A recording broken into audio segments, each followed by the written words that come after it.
I just had to let you know you're.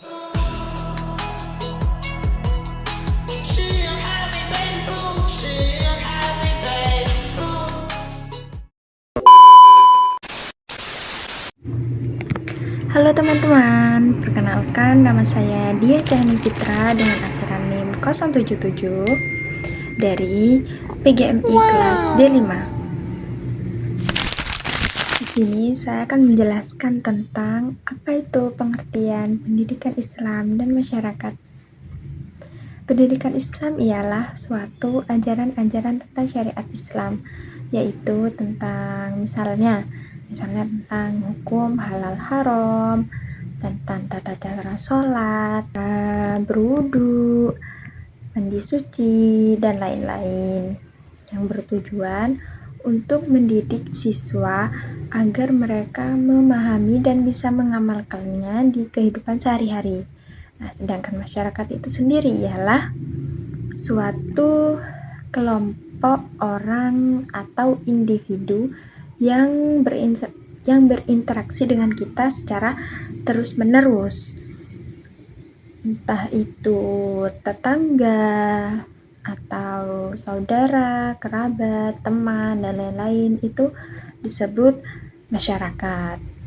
Nah, lalu yang kedua ialah fungsi sekolah bagi masyarakat dan pendidikan Islam terhadap pembaruan masyarakat. Yang pertama di sini ialah fungsi sekolah. Nah, seperti yang kita ketahui, sekolah itu ialah tempat di mana kita menuntut ilmu, mencari ilmu, dan belajar mengenal hal-hal baru yang sebelumnya tidak pernah kita ketahui. Nah, selain itu, sekolah juga berfungsi sebagai tempat mengembangkan bakat kita. Contohnya, kita ada bakat menyanyi, menari, atau melukis gitu. Sekolah itu bisa menjadi wadah kita mengembangkan bakat tersebut. Nah, selain itu, sekolah juga membentuk pribadi sosial kita. Kenapa bisa disebut seperti itu?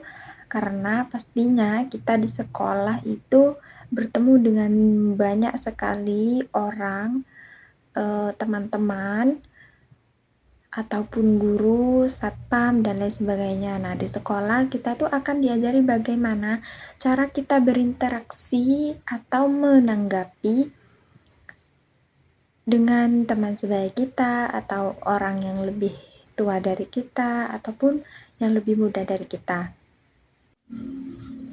Nah, sekolah juga berfungsi sebagai jalan atau jembatan kita untuk mewujudkan cita-cita. Setelah tadi kita sudah membahas fungsi sekolah bagi siswa dan masyarakat, kali ini kita akan masuk ke pembahasan fungsi sekolah bagi pembaruan masyarakat. Yang pertama ialah meningkatkan derajat masyarakat. Mengapa dibilang seperti itu? Nah, contohnya seperti di desa-desa terpencil yang minim sekali akses sekolah atau teknologi.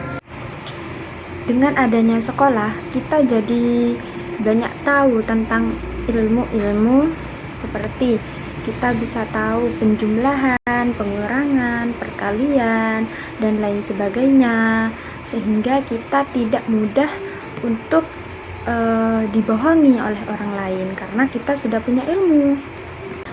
Lalu yang kedua ialah membentuk pribadi manusia yang diidam-idamkan. Maksudnya di sini adalah manusia yang berkepribadian dengan berdasarkan Pancasila, seperti berketuhanan yang Maha Esa, kemanusiaan yang adil dan beradab, persatuan Indonesia, kemasyarakatan yang dipimpin oleh hikmat kebijaksanaan dalam permusyawaratan perwakilan, dan keadilan sosial bagi seluruh rakyat Indonesia. Nah, Terus yang ketiga ialah menanamkan kesadaran diri. Maksudnya menanamkan kesadaran diri di sini ialah mereka sadar bahwasannya mereka itu lalu yang kedua ialah kesadaran diri sebagai anggota masyarakat. Maksudnya supaya kita bisa menerima norma-norma yang dipakai oleh masyarakat sebagai way of life-nya. Yang ketiga, kesadaran diri sebagai anggota masyarakat dunia. Manusia yang mempunyai loyalitas yang besar terhadap negara adalah manusia yang paling sanggup memperluas kesetiaan dimanapun itu.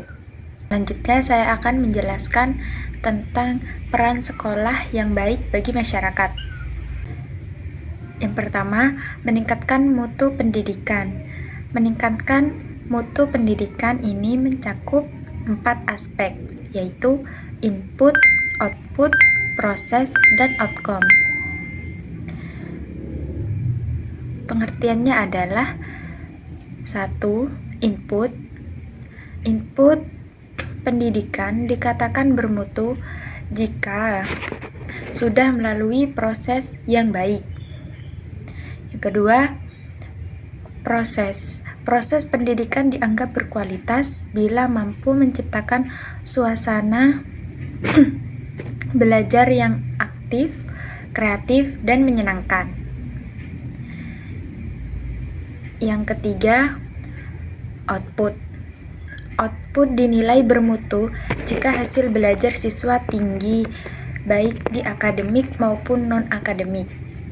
Terus yang keempat adalah outcome.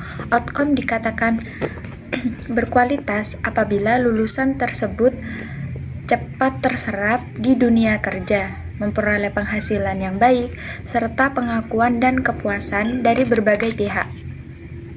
Lalu, peran sekolah yang baik bagi masyarakat bisa dengan meningkatkan kualitas guru. Caranya adalah meningkatkan akuntabilitas, memperkuat proses seleksi dan penempatan guru agar lebih selektif, mengembangkan kurikulum yang tepat, dan mendorong kerjasama, terutama dengan perguruan tinggi. Selanjutnya ialah pendidikan Islam dalam pembaruan masyarakat. Yang pertama, integrasi nilai tradisional dan modern. Pendidikan Islam diharapkan mampu menggabungkan nilai-nilai tradisional seperti zakat, wakaf, dan etika bisnis syariah dengan kebutuhan dan tantangan dunia modern. Kedua, membangun jaringan sosial dan toleransi. Melalui kegiatan ekstrakurikuler dan proyek kemasyarakatan, pendidikan Islam dapat menjadi jembatan penghubung antara agama dan budaya di masyarakat. Yang ketiga, pendidikan Islam sebagai katalis perubahan sosial.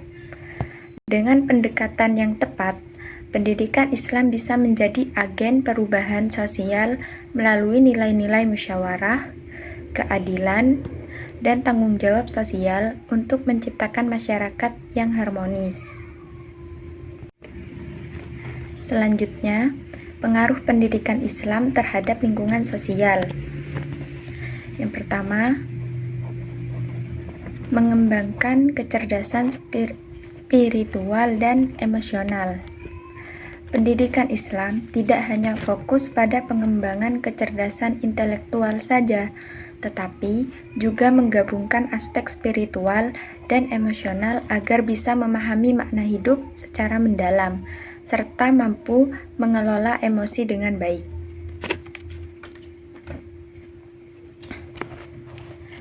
Yang kedua, pembentukan karakter dan moral. Pendidikan Islam memegang peran penting dalam membentuk karakter dan moral individu yang berdampak positif bagi kualitas hidup masyarakat.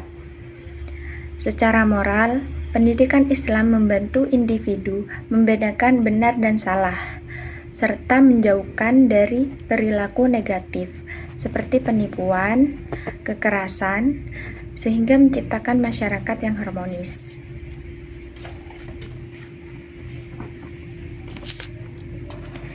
Yang ketiga, memperluas wawasan. Nah, salah satu cara menambah wawasan adalah dengan bersosialisasi. Adapun manfaat sosialisasi adalah menambah pengetahuan, tiru pengalaman orang lain, meningkatkan keterampilan sosial. Yang keempat, berkontribusi terhadap ekonomi dan pembangunan sosial. Menurut prinsip-prinsip Islam, pendidikan ini memiliki kemampuan untuk menghasilkan dampak positif pada kehidupan manusia. Pengenalan prinsip-prinsip ekonomi Islam yang menekankan keadilan, kejujuran, dan tanggung jawab sosial adalah salah satu hasil pendidikan Islam dalam bidang ekonomi. Begitulah tadi penjelasan tentang pendidikan Islam dan masyarakat. Dari kesemuanya yang telah saya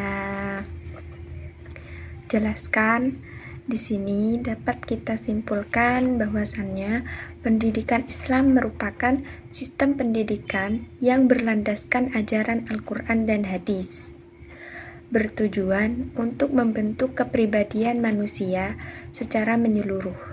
Tidak hanya cerdas intelektual saja, tetapi juga memiliki iman, moral, dan akhlak yang baik. Pendidikan Islam berfungsi sebagai agen pembentukan karakter dan moral, menanamkan nilai-nilai spiritual, sosial, dan etika yang mendukung keharmonisan masyarakat. Dalam konteks masyarakat yang majemuk, pendidikan Islam berperan penting dalam meredam konflik dan menanamkan nilai keadilan, toleransi, dan solidaritas. Pendidikan Islam di sekolah maupun di masyarakat juga membentuk pendidikan Islam di sekolah maupun masyarakat juga menjadi sarana penting dalam membentuk generasi yang beriman, bertakwa, berakhlak mulia, serta mampu menghadapi tantangan zaman modern dengan integrasi ilmu, pengetahuan, dan teknologi. Sekolah memiliki peran strategis dalam pembaruan masyarakat melalui peningkatan kualitas sumber daya manusia, pengembangan keterampilan, serta pembentukan karakter sosial yang baik. Pendidikan Islam mendukung pembaruan masyarakat dengan mengintegrasikan nilai tradisional dan modern, membangun jaringan sosial yang kuat, serta menjadi katalis perubahan sosial yang berlandaskan prinsip syura atau musyawarah, keadilan, dan tanggung jawab sosial. Selain itu, pendidikan Islam mengembangkan kecerdasan spiritual dan emosional untuk menciptakan individu yang matang secara batin dan mampu mengelola emosi dengan baik, sehingga berkontribusi positif pada lingkungan sosial. Pendidikan ini juga memperluas wawasan, membangun etos kerja yang tinggi, serta berkontribusi pada pembangunan ekonomi dan sosial yang berkeadilan serta berkelanjutan.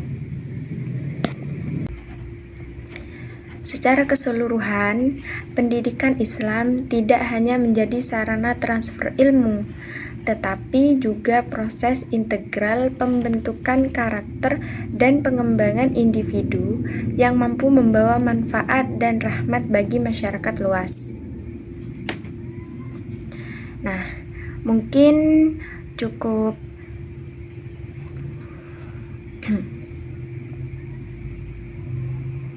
saya cukupkan sampai di sini penjelasan tentang apa itu pendidikan Islam dan masyarakat. Semoga